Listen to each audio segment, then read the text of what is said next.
为你还是曾经的少族长吗？上！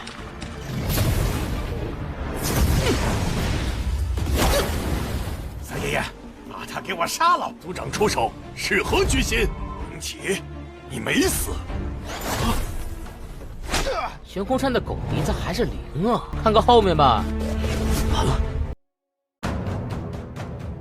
Kembali lagi bersama Bang Jago. Seperti biasa Mimin selalu mendoakan kalian semoga selalu dalam keadaan sehat dan dalam kondisi terbaik.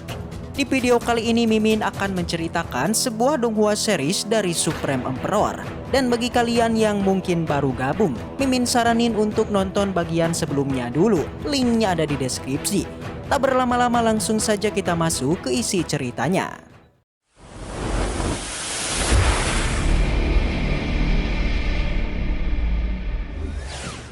Cerita kembali dilanjutkan yang kini menceritakan beberapa minggu pun sudah berlalu. Di sana di depan Pulau Suensa ternyata keluarga Zhu dan pasukan akhirnya tiba juga. Selain itu keluarga Zhu dan 3 pulau lainnya ternyata dipisahkan yang membuat Patriark Zhu pun beranggapan kalau mereka datang dengan penuh persiapan yang matang. Tak hanya itu, dijelaskan juga kalau Lin Ming atau penguasa Ling juga sudah kembali untuk bertarung di Pulau Lingxinya. Tapi berbeda dengan Bos Muyun, semenjak pergi kemarin, ia masih belum kembali sama sekali. Tentunya Yahui sendiri awalnya sedikit mengkhawatirkannya. Namun karena keadaan sudah seperti ini, mau tak mau mereka pun tetap akan berjuang. Sementara untuk 2 maut dari keluarga Zhu, mereka pun langsung menyarankan agar Pulau Suensa menyerah saja. Jika tidak, maka kematian pasti akan datang. Tapi jelas Patriark Zhu yang mendengarnya tak gentar sama sekali. Bahkan ia pun bilang jika memang Zhu Peng adalah jenius di daftar surgawi, harusnya mereka juga mengenali dirinya ini. Sayangnya Zhu Peng dan Zhu Xiao yang mendengarnya mereka malah menghinanya. Karena katanya seorang badut yang tak memiliki kekuatan seperti mereka itu malah pede mengenalkan diri. Jelas hal itu membuat Yahui pun terpancing emosi dan langsung menyinggung balik. Bahkan ia pun menegaskan agar mereka membuka matanya dengan jelas dan lihat siapa dirinya ini.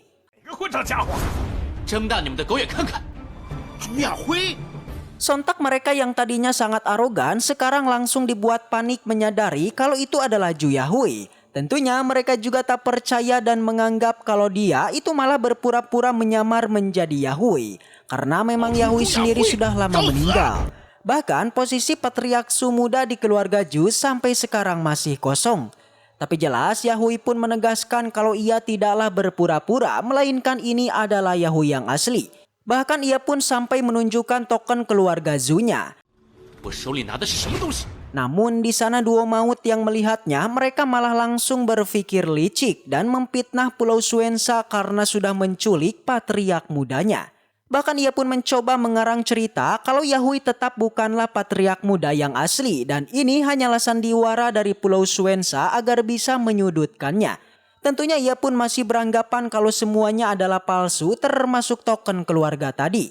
Sontak Yahui pun lagi-lagi sangatlah marah. Apalagi Zhu bersaudara ini bergegas memerintahkan para pasukan untuk mulai menyerang duluan dan menyapu bersih pulau tersebut. Tapi untungnya di saat itu jugalah sang pahlawan Muyun akhirnya tiba. Jelas melihat Bos Muyun yang masih baik-baik saja, semua pun cukuplah tenang. Namun di sana Bos Muyun tak mau turun tangan dulu guys dan berniat untuk menonton saja dari kejauhan. Bahkan ia sampai dibawakan kursi dan minum oleh YQ serta dipijat juga oleh sang istri.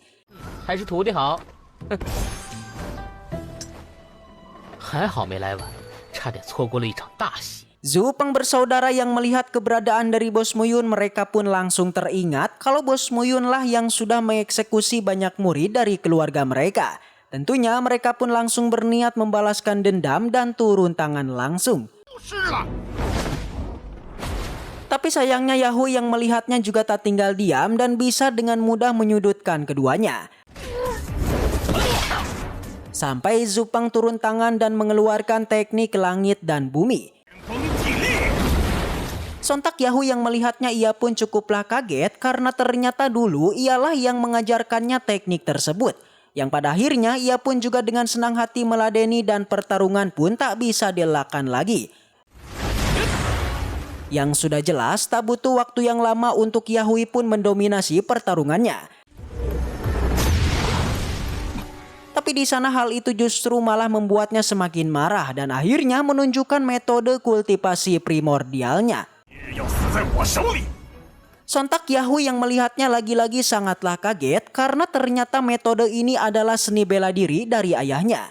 Tentunya ia benar-benar tak menyangka kalau sang ayah mau mewariskannya kepada duo pengkhianat ini. Di sana sempat terjadi cekcok di antara keduanya. Karena katanya Ju Yahui sudah bukan lagi patriark muda dari keluarga Ju seperti dulu. Oleh karena itu Yahui tidak lagi memiliki tempat karena sudah puluhan tahun lamanya Yahui tidak pernah muncul di keluarga Zu. Tentu Yahui tidaklah meresponnya. Dia hanyalah ingin memperlihatkan kekuatannya yang juga memiliki teknik esensi kekacauan. Segera dia pun bergerak memperlihatkan tekniknya itu.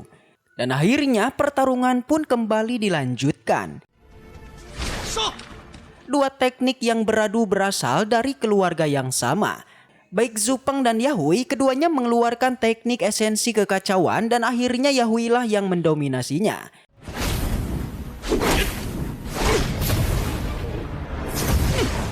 Zhu Peng tidak percaya dirinya akan kalah oleh si Yahui. Bertahun-tahun melakukan pelatihan tapi masih tetap saja kalah. Pertarungan belumlah usai, kini Yahui dengan kekuatannya kembali menerjangnya, membuat Zhu Peng akhirnya tak bisa apa-apa dan dia malah meminta kakeknya untuk menolongnya. Alhasil kakeknya pun datang dan inilah yang terjadi. Praktisi ini adalah Zhu Wuneng, kakek ketiga dari Zhu Peng. Ketiganya langsung saja menuduh jikalau Yahui ini adalah Yahui palsu. Jadinya ia pun akan segera membantunya karena barusan telah melukai cucunya. Sontak Yahui pun tertawa keras. Dia sudah mengira jika Juneng sebenarnya sudah menganggapnya sebagai anak buangan. Oleh karena itu pada saat ini Yahui berjanji akan melenyapkan si Zhu Peng. Karena ada kakeknya, si Zhu Peng pede kalau Yahui tak akan mampu untuk menyentuhnya. Segera dia pun meminta kakeknya untuk segera menghabisi si Yahui. Di sisi lain Meng Yao yang melihat ini kemudian bertanya kepada bos kita apakah mereka akan bergerak. Namun Mu Yun menolaknya karena katanya masalah ini harus diselesaikan sendiri oleh Yahui. Sebelum pertarungan terjadi, di sana kemudian tibalah seorang tetua keluarga Zhu yang adalah Zhu Yunji. Kedatangannya tentu saja membantu Yahui yang adalah pemuda berbakat dari keluarga Zhu-nya.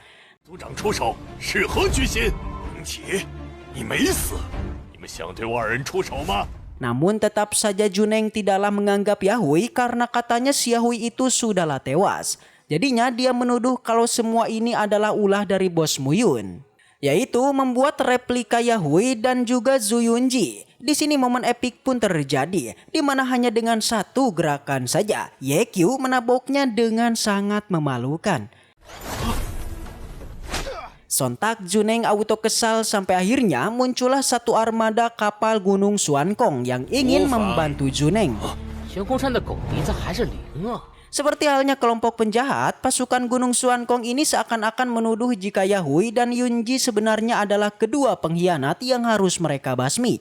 Di mana jika keduanya kembali ke keluarga Zhu, maka sudah pasti akan menjadi ancaman. Segera setelah itu Zhu Peng memerintahkan kepada seluruh pasukannya untuk menyerang Pulau Xuansa sampai habis. Begitu juga dengan Pulau Xuansa, mereka juga langsung bergerak melakukan pertarungan. Dan kini akhirnya bos Mu Yun pun mulai melakukan peregangan untuk melakukan pertarungan. Para tetua Gunung Xuankong mereka berjanji di hari ini bos Mu Yun pasti akan tewas. Yang tentu saja kedatangan mereka ini bukanlah tanpa alasan, yakni ingin membawa 9 sisik naga. Dengan santuinya bos Mu Yun tidaklah gentar dan malah meminta ketiga tetua ini untuk melihat ke belakangnya. Dan itu adalah para praktisi percobaan dari kunci darah. Sontak para tetua Gunung Xuankong mereka tidak percaya. Mereka bertanya-tanya apa sebenarnya yang terjadi hingga mereka bisa kembali ke bentuk manusia. Bos Moyun mengatakan jika dirinya lah yang membantu mereka semua dan kini mereka semua akan membantunya untuk melawan Gunung Suankong. Lalu bagaimanakah kelanjutan ceritanya? Karena ceritanya sudah usai, maka Mimin pamit undur diri. Baiklah, mungkin segitu aja untuk pembahasan kali ini. Semoga kita selalu diberikan kesehatan untuk mengawal Donghua ini. Sampai jumpa di video selanjutnya.